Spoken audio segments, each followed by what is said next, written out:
I often say that change starts with you and not with me. If you don't do anything for yourself before, we cannot help you.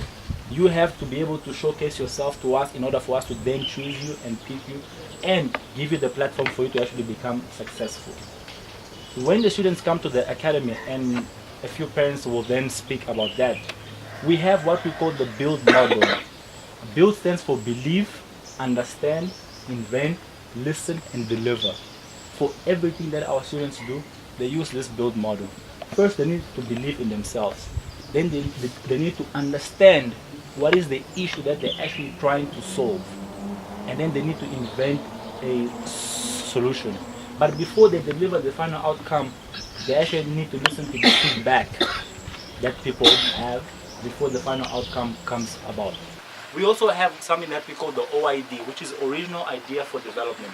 We ask our students to identify a problem back home that affects them, and using that same build model, they must come up with an original idea for development.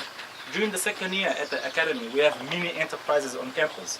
We have a tuck shop, we have a radio station, we have a printing company. Those companies are mini enterprises that run for a full year. And that full year, those students get the opportunity to actually run a business. And we also invite external guests that have businesses that are working to actually become board members of those companies. So those same students need to be accountable for the money that they use, how they spend the money, and what exactly they do. How to behave in a board meeting, how to prepare minutes. So we actually simulate the real world. While they are also at the academy, we have what we call the guest speakers series, where we invite external guests to come and give talks about the life experience, about the business experience, and it's an opportunity for our students to also get the knowledge and get the opportunity to network, because we believe that the power of the network is the number one thing that we actually need. A student from Kenya will not share a room with a student from Kenya. If you're from Kenya, you share a room with someone from Ivory Coast. If you're from Egypt, you share a room with someone from Mozambique.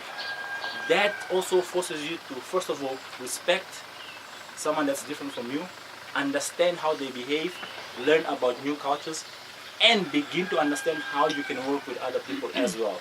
Diversity is one of our biggest values at the academy as well. And it sounds all sweet. It sounds all sweet, right? It's hard. It's hard work, and I believe that as parents, you also want the best for your children as well. You know? At the academy, we have what we call fail forward. You know, we like to see our students also struggle a bit. You know, because that's how they learn as well. They fail, we pick them up, and we work together. We use this word, which is iteration. You carry on doing things until you get it right.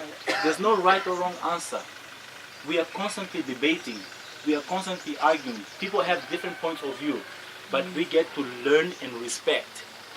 Something amazing about the academy is that at a given time, yes, international schools also have that. International schools also have a wide variety of kids as well.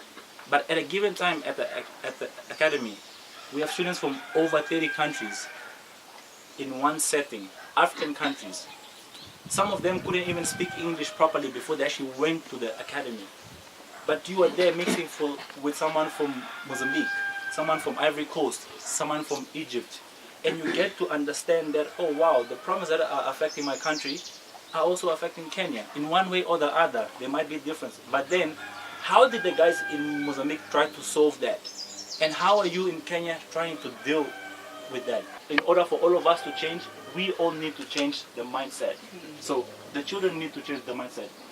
The parents need to change the mindset. The entire system needs to change the mindset. And it will take time. But that's the very same reason why an institution like African Leadership Academy exists. Adnan, your son, he dreams of being the president of Kenya one day. Everywhere you go, they say, Adnan will be the president of Kenya one day. And I'll say, I don't know. I hope he does. But it's not only about being the president of Kenya one day. He's someone that is already doing amazing things. He developed his own language. He's amazing. He's an amazing kid. You meet him, everywhere you go, he's highly regarded. And I highly regarded him. He actually hunted me to apply to the academy, not the other way around. And my job is actually to find him, but he found me. He found me. And that's the type of kid that we want, okay? So that's why we exist. In saying all of that, the academy then develops these young leaders. And after 2 years at the academy, overgoing through different stages of process, they try things all the time. Sometimes they'll cry, they'll call home and say, I can't take this anymore, I'm done. But you are the very same one that convinced your parent that, Mom or Dad, I want to go to this place. This is where I see myself. This is where I see that I will develop. And yes, the academy, and I say this, that we are lab. We are lab for people to develop and experience themselves. I often say to them, don't get involved in everything because you will drown. Because there's so much to do. And while they are 15, 16, 18, they always want to get involved with everything. They want to do everything. They believe that they can actually change the world. And I tell them that yes, you can, but you need to start here in order to go here. No? I also asked them earlier to write the personal mission statement, something that they really want to do, even if it's not now. But how can they actually become the change maker that we need? You know? And ultimately, change starts with them, not with us. If they want to effect change, for us to be able to reciprocate this every way, they need to change right now. My name is Sean Karanja, and I just graduated from ALA this year in June. I got to the academy, and it wasn't easy getting there, but once I did, I felt so welcomed by the community there. ALA is very deliberate on fostering a sense of diversity and brotherhood, sisterhood between people. And so from the get-go, you're put into all sorts of clubs, societies, as well as groups. So in my second year, I was a peer counselor. And what a peer counselor does is that you have a family. So you're given a partner of the opposite gender who's like your wife. And so you have your wife. So yeah. So now under you, you have about 9 or 10 first years who you mentor and walk through the process. So some of you, your kids are at ALA now in their first years, so they have peer counselors. What ALA does is it helps you realize what you want to do, what you're good at, and what you're passionate about. And so I ended up doing business studies, economics, and literature, which are subjects that I enjoyed so much. And so my performance also indicated that. And so I was very happy at ALA in terms of academics. Yes, it was rigorous. You have 3 additional subjects on top of your CIEs, but you always make it through because there's someone there who knows more than you know. And you learn how to ask for help and how to hold each other up and just walk through things together. And so it's no surprise that when we graduate, we are so close. Towards the end of my first year, I got an amazing opportunity to go to Silicon Valley in the States because of this idea that was once, crazy. But no, I'm not creating free electricity. That didn't work. My physics teacher explained why it's nonsense. But yeah, so I got the chance to pitch in front of some of Silicon Valley's most well-known and successful venture capital funds. I placed 4th overall in my program, and all over the world, huh? all over the world.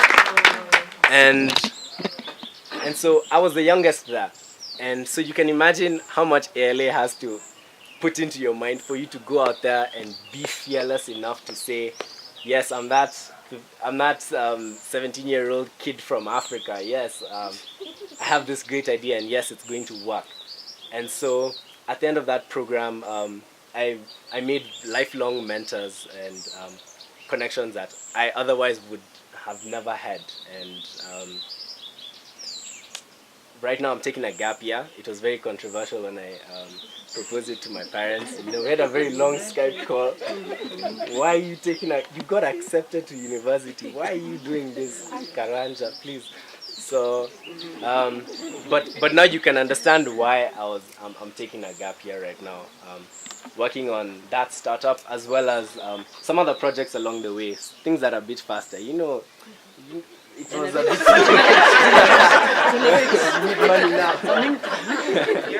yeah, so ALA really taught me how to take initiative and just taking that step. And so when I came home, and some of you might experience that as parents of your kids, they'll come home in December and they'll want to do things by themselves because they've just gotten that sense of belief that, hey, they can do it. You know, they don't need to be babied around, and their dreams are valid. You know, she was making sense that, you know, our dreams are really valid, and I'm grateful to ALA for helping me realize mine. And so I'm walking into this unknown territory of a gap year.